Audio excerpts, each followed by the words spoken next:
جو مایوس کن حالات ہیں جن سے ہم دو چار ہیں، ان میں ہمارا حال یہ ہے کہ سمجھنے دے مجھے اے نا امیدی کیا قیامت ہے کہ دامان خیال یار چھوٹا جائے ہے مجھ سے، امید کا دامن ہاتھ سے چھوٹ جاتا، کیسے حالات سیدھے ہو جائیں گے، کیسے خلافت آ جائے گی۔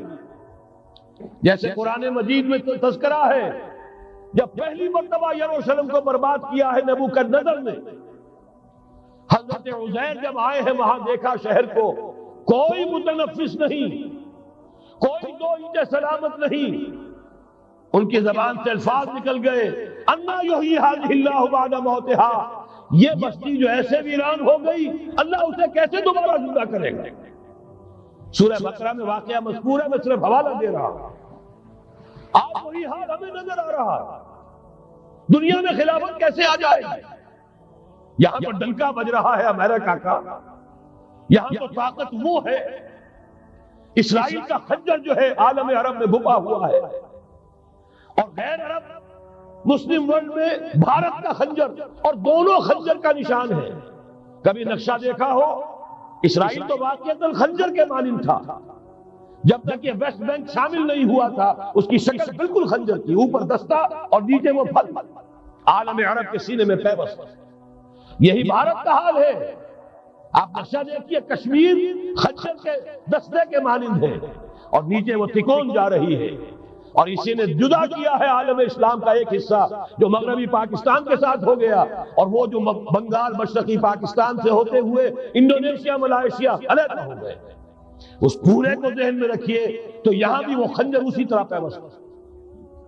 حالات اتنے مایوس کو، ہماری کوئی حیثیت نہیں، ہمارے حکمرانوں کے دنیا میں مذاق اڑتے ہیں، ہمارے مسائل ان کے زیر تسلط ہیں، ان کے قبضے میں ہے، ہماری پالیسیاں وہ بناتے ہیں، ہمارے لیے بجٹ انسٹرکشن وہاں سے آتی ہیں، ٹیکسیشن پالیسیز ان کے احکام کے مطابق بنتی ہیں۔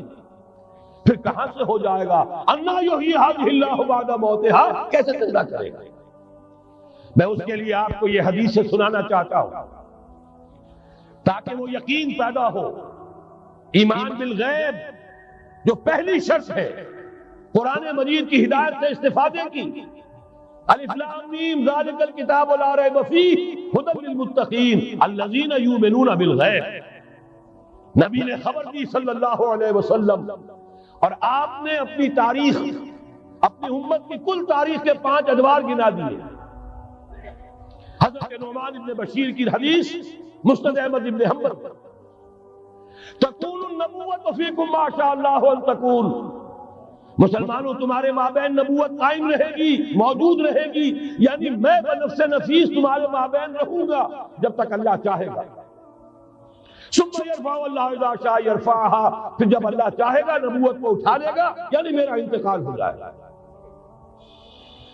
دوسرے دور کی خبر دی، ثم تکون خلافۃ علی منہاج النبوہ، پھر ایک دور آئے گا خلافت کا این نبوت کے نقش قدم پر، کوئی فرق نہیں ہوگا، وہی نظام جو میں نے قائم کیا ہے جو کا تو قائم رہے گا، میرے نقش قدم پر وہ خلافت ہوگی۔ فرمایا وہ بھی رہے گا جب تک اللہ چاہے گا، پھر وہ بھی ختم ہو جائے گا۔ پھر فرمایا تیسرا دور آئے گا، ثم تکون ملکن عاضن، ظالم ملوکیت، بادشاہ، محل بنیں گے، ٹھاٹ جمیں گے، ظلم کا سکہ رواں ہوگا، ناجائز قتل ہوں گے۔ حجاج ابن یوسف کے ہاتھوں سینکڑوں تابعی محمد ابن قاسم بلا کر شہید کر دیے گئے، ورنہ اسی وقت پورا یہ جزیرہ نما ہند جو ہے، انڈین پیننسولا، اس وقت پورا کا پورا مسلمان ہو جاتا۔ لیکن ملوکیت کو کبھی یہ برداشت نہیں ہوتا کہ کوئی شخص پبلک کے اندر مقبول ہونا شروع ہو جائے، پاپولر ہونا شروع ہو جائے، ان کے اقتدار پہ یہ خطرہ ہو سکتا تھا۔ اسی دور ملوکیت میں واقعہ کربلا ہوا، حسین ابن علی رضی اللہ تعالی عنہما شہید ہوئے۔ اسی ظالمانہ حکومت کے دور میں واقعہ ہررہ ہوا، مدینے کی بے حرمتی ہوئی 3 دن تک۔ اسی کے دور میں حضرت عبداللہ ابن زبیر رضی اللہ تعالی عنہما شہید ہوئے۔ میں اب کیا گنواؤں، حضور نے جب فرمایا ثم تکون ملکن عاضا، کاٹ کھانے والی ملوکیت، یہ اسی کی شرح ہے۔ فرمایا یہ دور بھی رہے گا جب تک اللہ چاہے گا، پھر جب اللہ چاہے گا اسے بھی اٹھا لے گا۔ پھر چوتھا دور آئے گا ثم تکون ملکن جبریا، پھر بادشاہی ہوگی غلامی کے ساتھ۔ میں نہیں کہہ سکتا اس وقت صحابہ نے اس کا مطلب کیا سمجھا ہوگا، اب چونکہ یہ دور ہمارے سامنے سے گزر چکا ہے، بلکہ ایک اعتبار سے ہم اسی دور میں سانس لے رہے ہیں، لہذا بات سمجھ میں آ رہی ہے کہ وہ ملوکیت چاہے ظالم تھی، بادشاہ مسلمان تو تھے، کلمہ گو تو تھے، ان میں بہت اچھے اچھے بھی ہوئے ہیں۔ تاریخ انسانی میں مسلمانوں کے جیسے عمدہ مثالیں ہیں عمدہ بادشاہوں کی، شاید تاریخ کے اندر کوئی اور مثالیں پیش نہ کی جا سکتی۔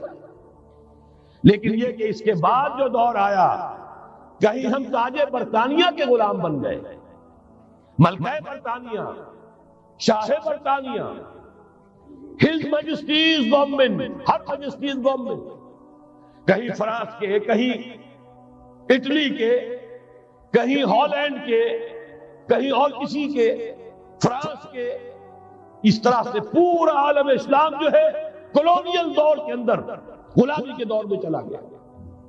یہ چوتھا دور تھا، لیکن یہاں تھوڑا سا توقف کر لیجئے۔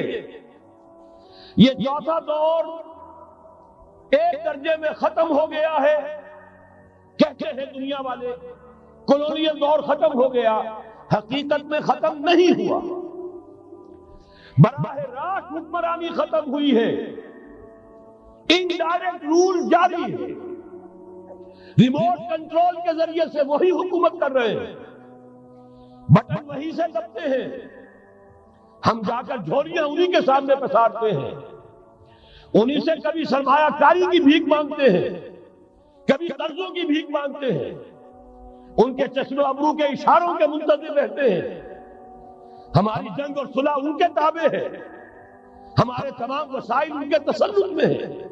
وہ دور ابھی ختم نہیں ہوا، فرق صرف یہ ہے پہلے براہ راست حاکم تھے، آج بالواسطہ حاکم۔ لیکن حضور نے فرمایا صلی اللہ علیہ وسلم یہ دور بھی ختم ہو کر رہے ہیں۔ یوں سمجھیے جیسے کراچی میں لانڈی کورنگی میں کئی نمبر آتے ہیں بسوں میں، Karachi Landhi number 1، Landhi number 2، Landhi number 3، پھر کہیں 3.5 بھی ہوتا ہے۔ آج ہم بیچ میں کھڑے ہیں اس چوتھے دور کے، کہ حضور کے قول کے مطابق ملکن جبرین، یا دور ابھی جاری ہے، نصف ختم ہو گیا ہے، نصف ابھی باقی۔